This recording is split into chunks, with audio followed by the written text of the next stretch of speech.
Hello, I'm Dori Nando. You can catch up with all the fun on the Cosmopolitan Mix and on all our shows via podcast. Just go to My Joy Online podcast and search for your favorite show and relive those moments all over again. Only on Joy 99.7 FM, radio for discerning listeners. Super Hits Radio, Joy 99.7. All right, so the Ghana Statistical Service is set to announce the update to the country's population following the 2021 Population and Housing Census. Next week's announcement, slated for Wednesday, September 22, will be the provisional report with the official statistical document set to be published within the next 2 years. The GSS is touting this year's census as Ghana's first fully digitized census, and the reason the preliminary report has become available in such record time. Joining us for the conversation this morning is Owusu Keja, Chief Census Methodologist at the Ghana Statistical Service. Good morning to you. Good morning. So Owusu Keja, and welcome to JoyNews. Thank you so much. And your title is big, Chief Census. Very, very big. Very big. Bigger than the man himself. So okay, so I was saying that we're going to have an update on the Statistical Service, the census that you held. But essentially, what I'm pointing out to is, if you're announcing next week, Wednesday, it means we essentially know what the Ghana's population is now. Yes. So what is it, please? So I will plead that we wait. You don't want to make the announcement ahead of your boss? Ahead of my boss, yes. Okay, but we know what the number is.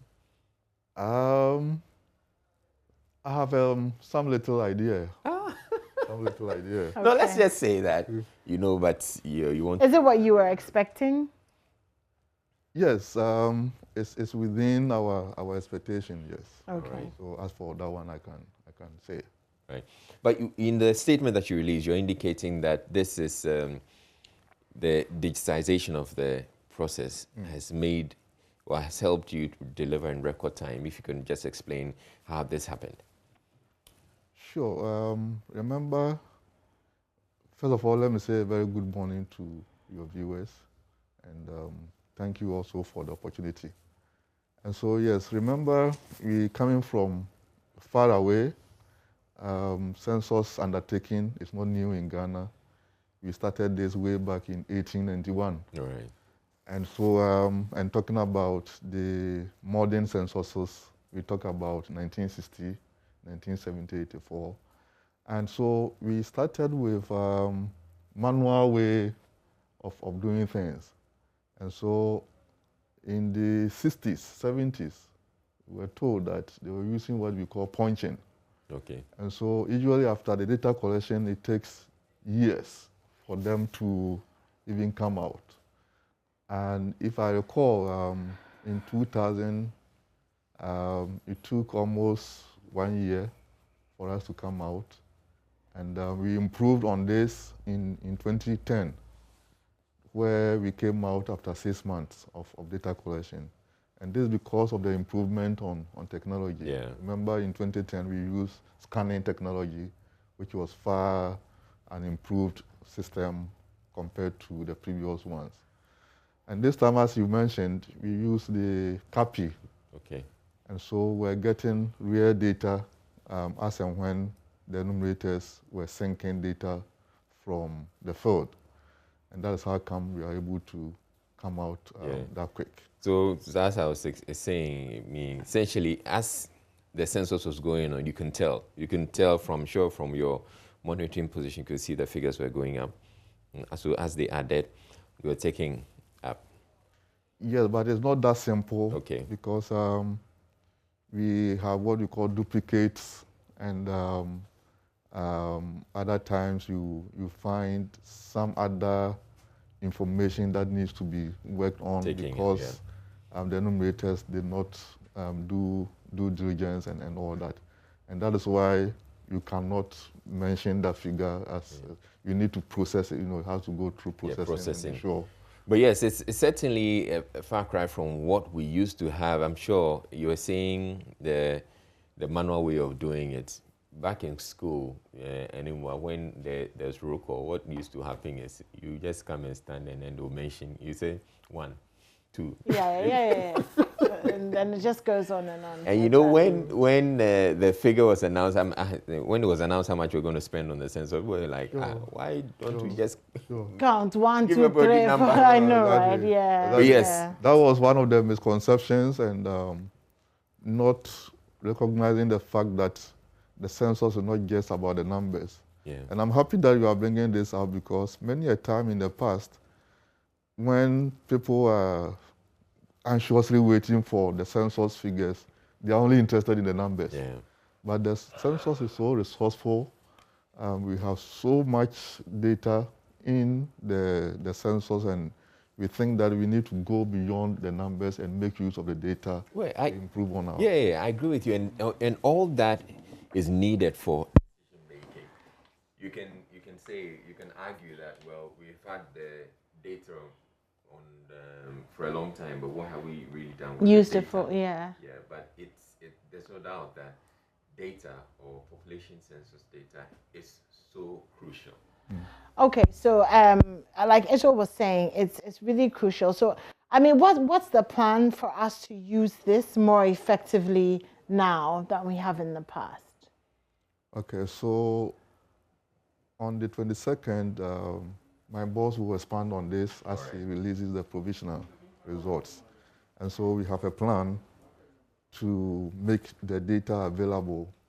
So we, on our part, will do some kind of analysis. And so after the provisional release on the 22nd, we're looking at other releases. So in October, for instance, we're releasing another report that looks at Residential facilities and how close the residents are to these essential facilities. Okay. And in November, when we are celebrating our annual statistical week, we also intend coming out with the final results. And that will go beyond what we're releasing in next week.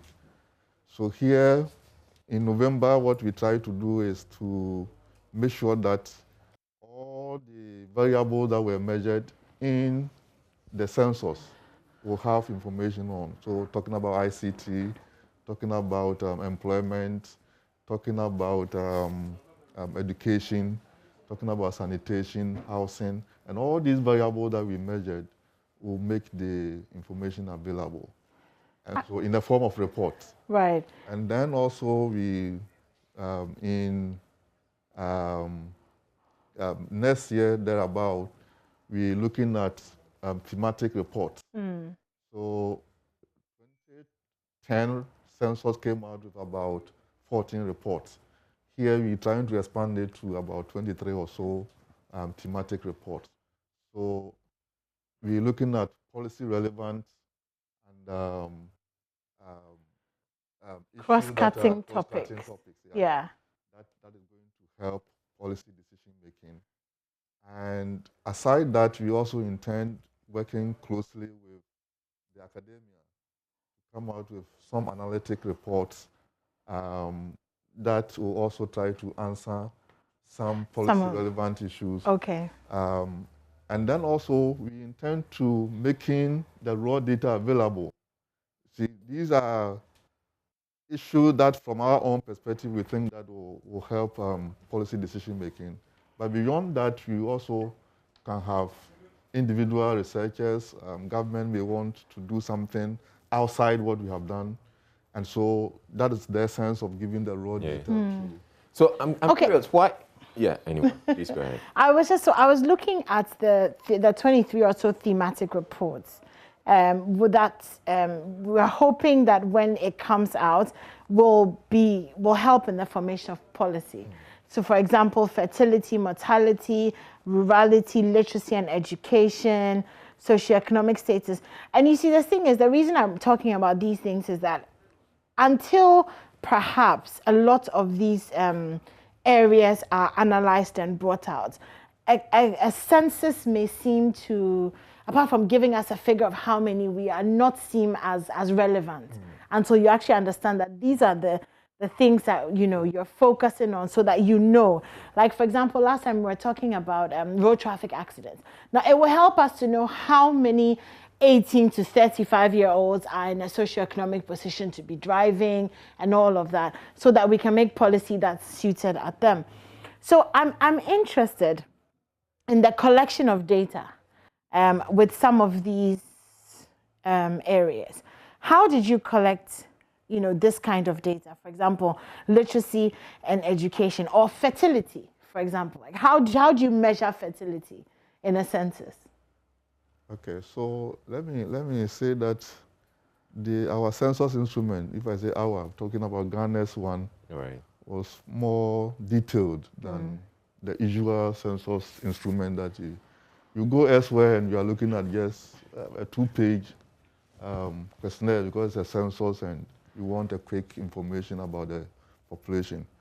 But Ghana, since 2000, decided to add on more questions, because, for instance, as we talked about how much we spent, we felt that let's make good use of the money, because we're going to these same people, and so if you go and ask 1 or 2 questions, the cost will be around the same value. If you're asking 10 questions. 10 questions, yes. So why not ask 10 questions instead of 2? And so key stakeholders met, and that is how come we even added on the population bit of the census. And so, yes, we designed an instrument. I would say that it was more consultative, speaking to a number of key stakeholders to make sure that whatever questions we are asking will help Ghana to improve.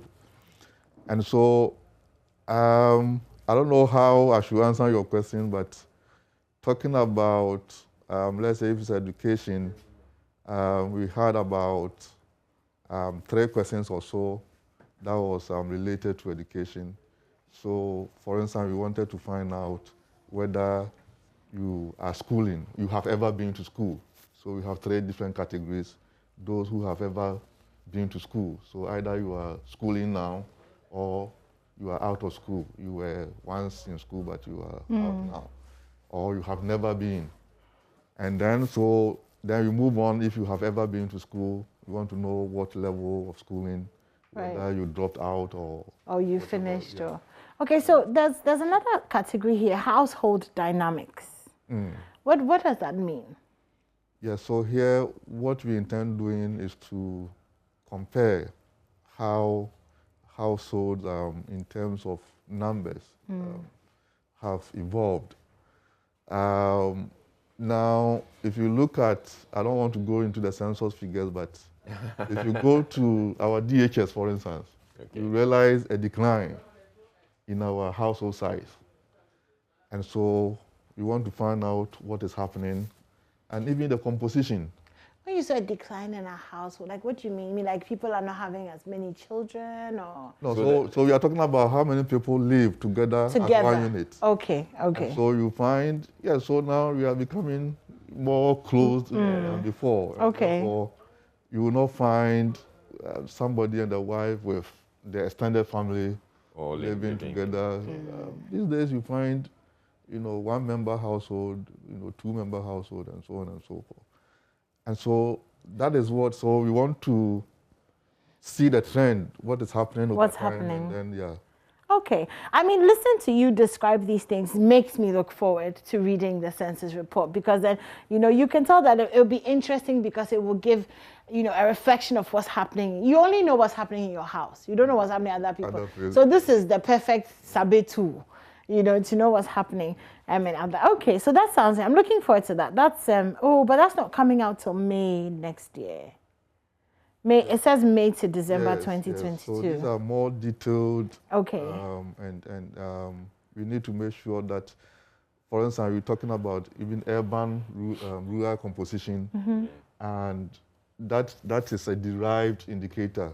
Okay. In other words, we did not ask a specific question to find out the rural urban category.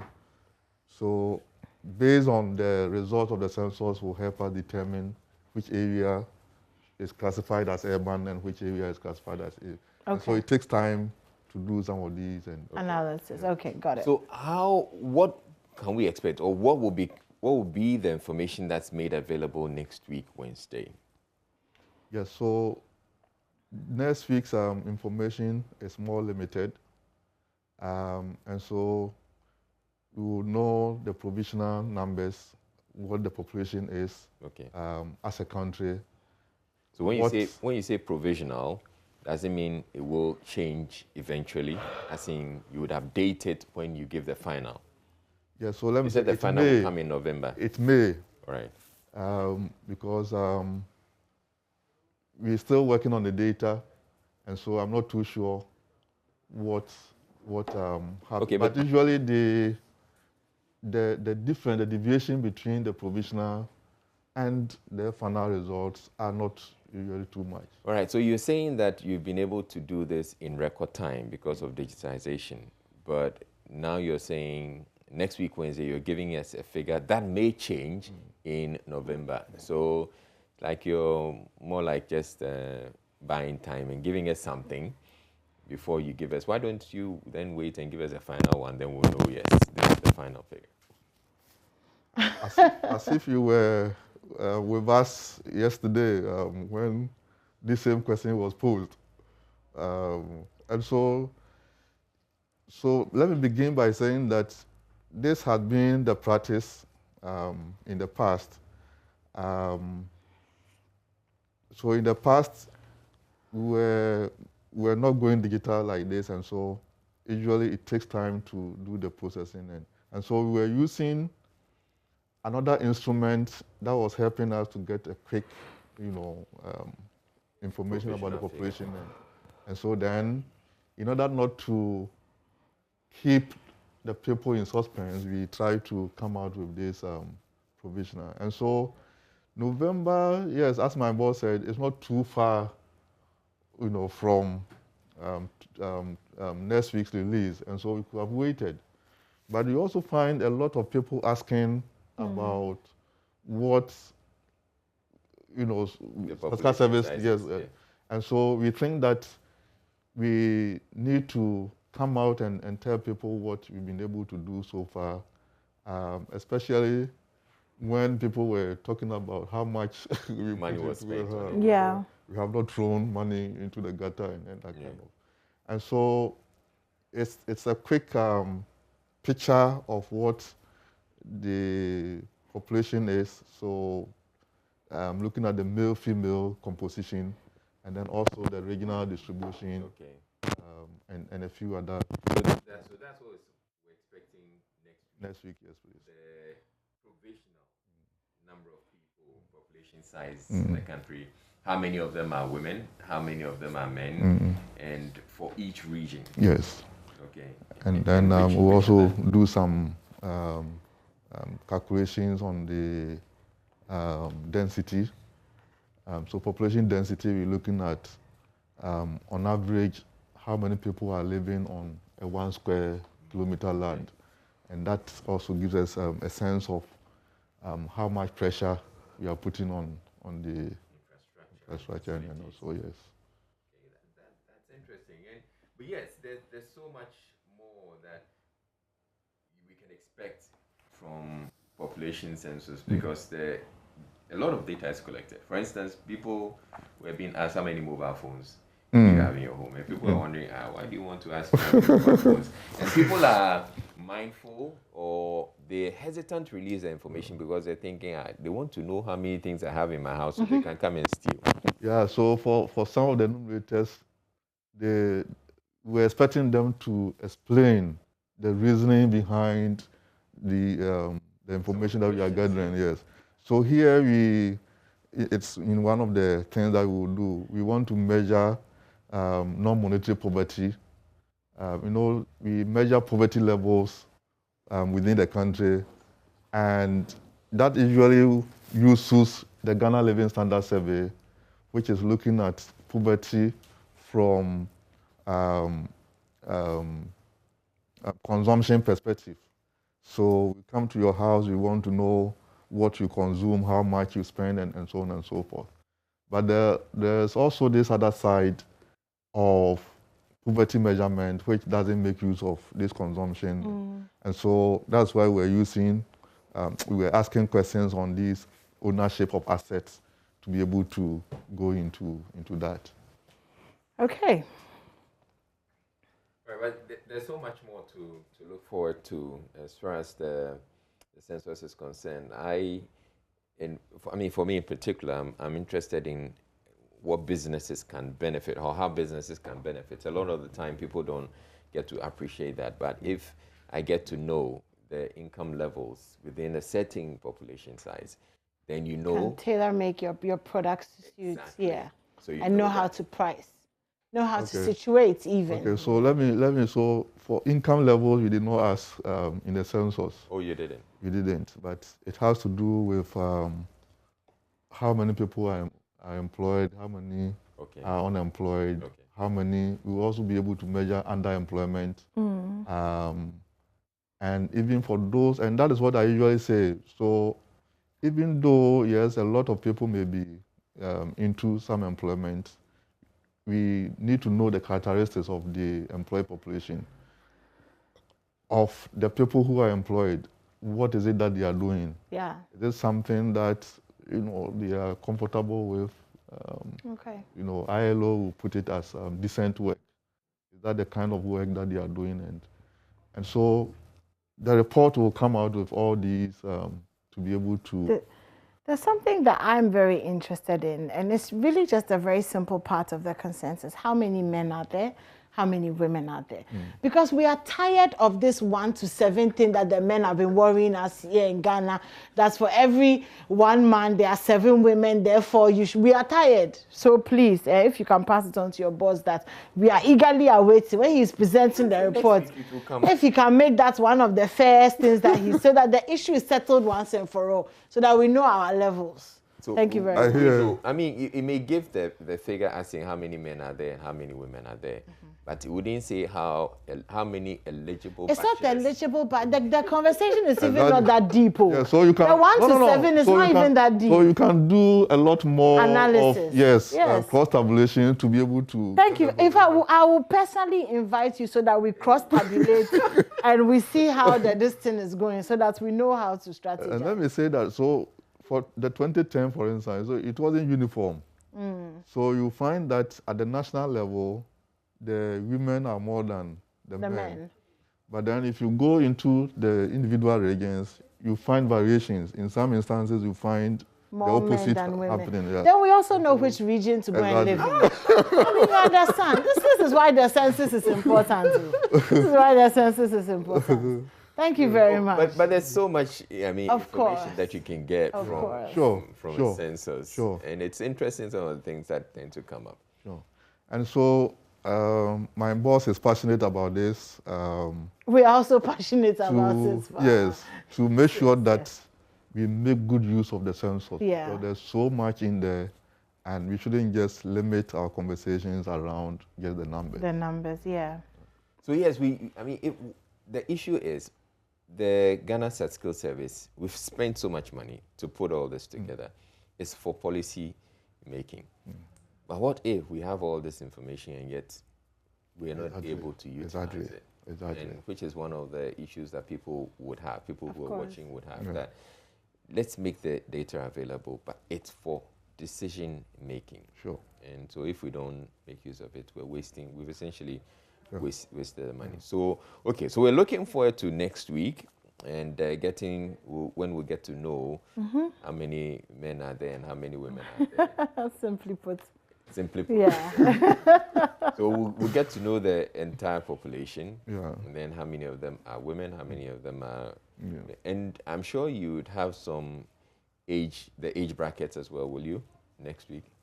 Next week, we don't intend going into that. But for the November one, yes, we will have. So we are able to tell how many children there are, how many are within the youthful group, and how many are in the elderly category, and so on and so forth.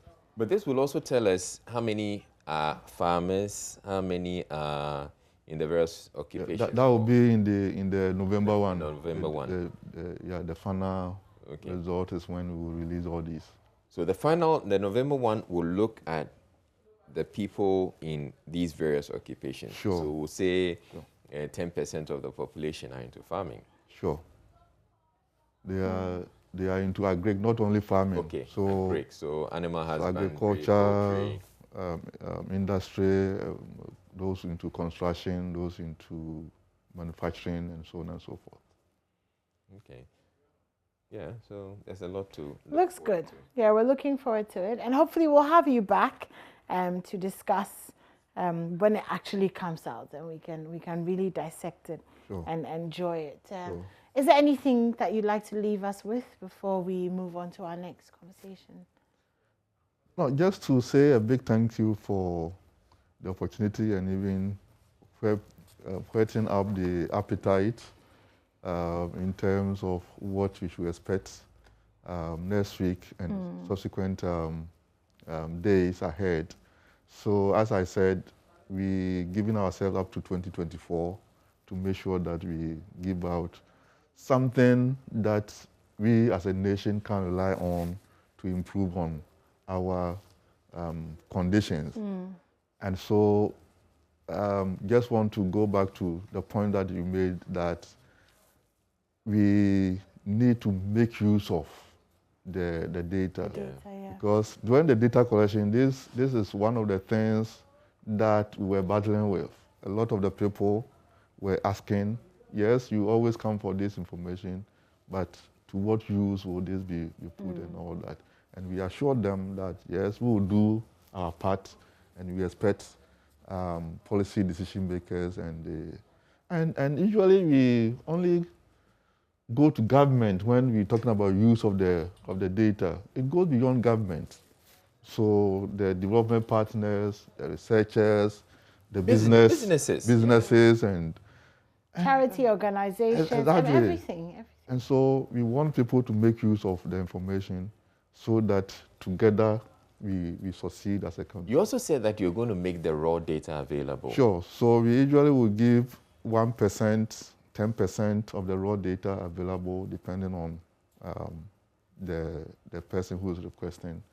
But we think that the 1% is enough for anybody to do whatever analysis he wants. When you say 1% of raw data, what exactly do you mean? Okay, so the census... Let's probably start with the raw data. When you say raw data, what are you looking at? Are these the sheets that... And analyzed, Yeah, the ones that we haven't analyzed. And so... you've come to my house, taking data on a form. Yes. So let's say data on my house. Your house. But then, and so, yes. So we've provided information for, let's say, 100 people. But that data is so bulky for an individual's computer to contain that. And so we giving 1% means that we take the information on 1 out of the 10 and give out to the public. But that is scientifically selected, such that it will not be biased in whatever analysis you want to do. Right. I don't know whether you are getting me. I'm still not getting it. I'm wondering if that 1% data that you say you're selecting is going to contain private information, disclose my name. No. So I was going to come to that. Right. So first of all, I'm saying that we're not giving the whole 100 information on the 100 people, but we'll give 1 out of the 10. But that 1 out of the 10 is scientifically selected such that it will be representative of the 100. Okay. You get it? Will it have names? So then, as part of the ethics, we're not supposed to disclose whoever gave the information. Okay. There's a law backing that. Okay. And so we swore an oath to say that we will not divulge any information. And so if you tomorrow should come to Statistical Service and say you want information about yourself, you will never get it. You won't get it. You won't get it. And so when we are putting out this information, we anonymize it. Okay. All right. And so users will not find names of people who gave this information out. Okay, well, great stuff. Thank you so much for joining us. This morning, we're speaking to Mr. Owusu Keja. He's the Chief Census Methodologist at the Ghana Statistical Service. And that's something for you to look forward to in about a week. The initial preliminary provisional census figures will be released. And of course, we will have that conversation once that data is made available. So we're going to take a quick break. And when we come back, we'll be speaking to our friends at Duraplast. Don't go anywhere.